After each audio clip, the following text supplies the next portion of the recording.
For a little bit more on what comes next in this fast-moving story, we want to bring in our chief foreign correspondent, Richard Engel. Richard is on the ground for us. He is in Tel Aviv. Richard, good morning to you, sir. President Trump again tweeting, posting a short time ago to Israel directly, do not drop those bombs. If you do, it's a major violation. Bring your pilots home. You're on the ground there in Israel. What do you make on a macro level of this ceasefire, hours long, appearing to crumble?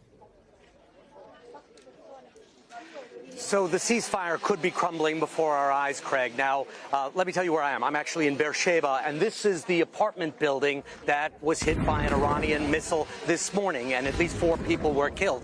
Now, this attack happened technically before the ceasefire came into effect. So this technically is not a violation, even though it hit a residential building and several people were killed. But after the ceasefire was in effect, Israel says that Iran fired another missile at Haifa in northern Israel.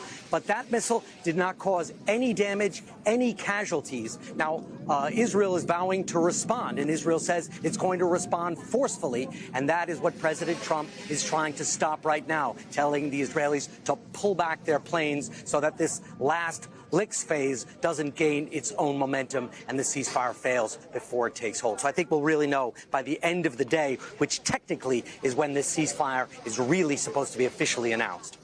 Well, I mean, the president just told reporters he was not happy with either side, especially Israel. And the post that Craig mentioned seems to be directed at Israel, saying, bring your pilots home.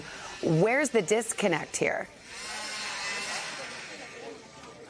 Well, the disconnect seems to be in the sequence of events. Even though there was that rocket attack in northern Israel after the ceasefire was declared, after the ceasefire was in place, no one was killed, no one was injured, but Israel still seems like it wants to respond to this attack because there were casualties here, because there were Israeli victims.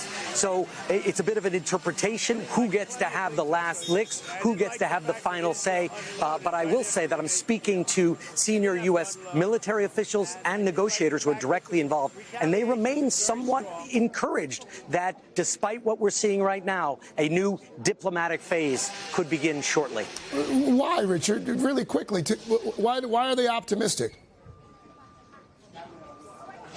They're optimistic because they believe that both sides have an interest in stepping back from the brink right now, that Israel has accomplished what it wanted, that Prime Minister Netanyahu, who set out to destroy or at least severely damage Iran's nuclear system, has done that, and now it's an opportunity for him to pull back from the brink before dragging the U.S. into a regional war with no end, and that Iran is very weak right now. It doesn't have very many choices and could be facing regime change. So they don't want to continue this much more than they need to either.